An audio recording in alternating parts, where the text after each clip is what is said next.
Hey guys, Tirana update. While she's off getting wired, we've hooked into some of the bodywork on the car, and most of this black was pretty well mint condition, so we've just 400'd it all down. We've actually reverse masked, so the original black will become the blackout, so we'll paint it green. We've done all this with fine line tape, and then after the thing's painted, we'll peel this blue tape off, and then the blackouts will actually be reversed in there. Same with the black on the lower part of the door and the sills and the bottom of the fenders. They've all been taped off, and yeah, when we peel it back, the original black that was on the car will actually be the blackouts.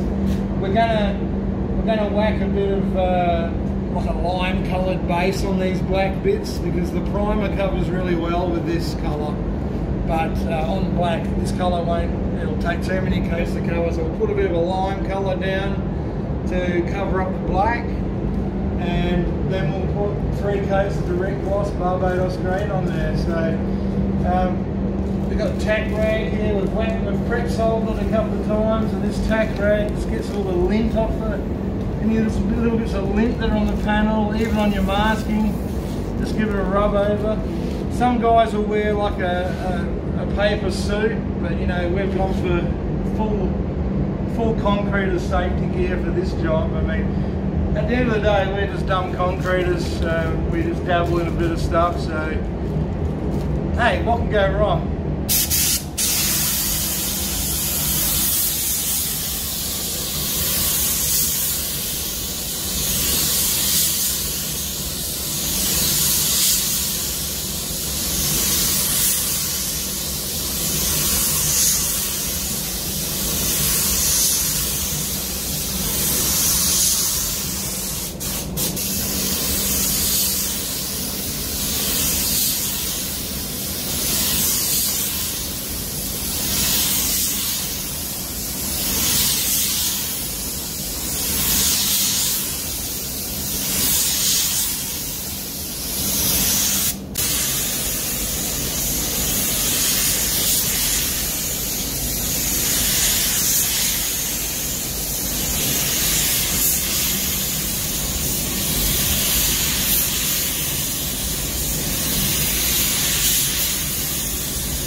Alright fellas, she's all painted now.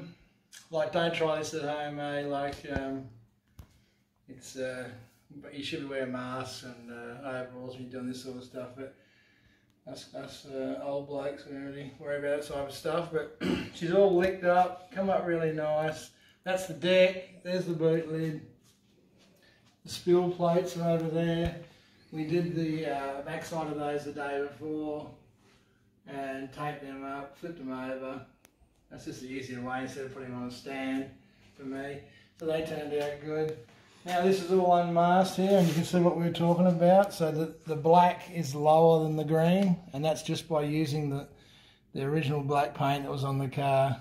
So if you ever see it in the pits, give it a little rub and you'll know what I'm talking about. But the black really sets off this colour. It's what really makes it pop. So yeah, well, that's all the original black off the car. Inside edges, all the top door frames, that's all from using the original black.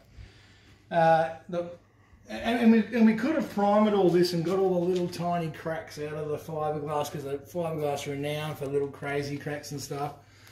But we didn't want to add a heap of weight to the car. We just wanted to put the minimum amount of paint on. It looks good from a distance, and it certainly does that. But up close, there is some fine little cracks and stuff. But it ain't no custom bodyworks job, but I wish it was. But it's going to be good enough for us. So really exciting to get that done. But the reason we want to keep the weight so We want to pay attention to not adding too much weight. We scaled the car up right before we painted it. And you hear people talking about pounds per cube classes and that. Some people, this might just explain it to some people. So the class that we're going to make this car comply with, I mean, it may not be fast enough, but we're making it a class legal car. So double B APIA is 6.5 pounds. There's a kilo translation you can do for this, but 6.5 pounds per cubic inch. So we have 393 cubic inches. So if you times 393 by 6.5 pounds, you come up with 2,554 pounds. So we scaled the car, everything in it, with fuel, oil, the driver sitting in the car, it came up at 2,536. So right, by the time we paint it and put a couple of other bits and bobs on it, we're going to be right in that window for that class. Now we can also run the double A API class if at some stage we go fast enough to do that. Now that has a 5.4, a softer, so an easier weight break, 5.4 pounds per cubic inch, but for safety reasons, there's a minimum weight of 2,400 pounds. So if we put that 5.4 pounds into this class, we could actually run our engine right up to 445 cubes.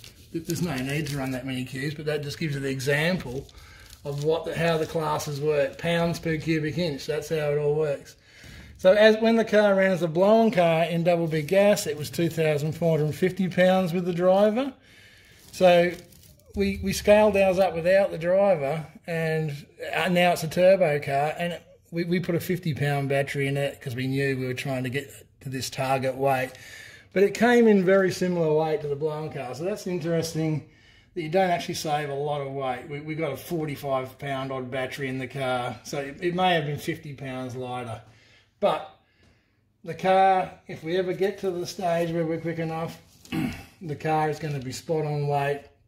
And this every time you do a run in a Group 2 class, you do your run, you see the cars tow around to the scales, and they're weighed, they're fuel checked, they're overdrive checked, to make sure they comply with the rules. And especially when you set a record or something like that, you have to go to the scales and exceed this minimum weight after the run.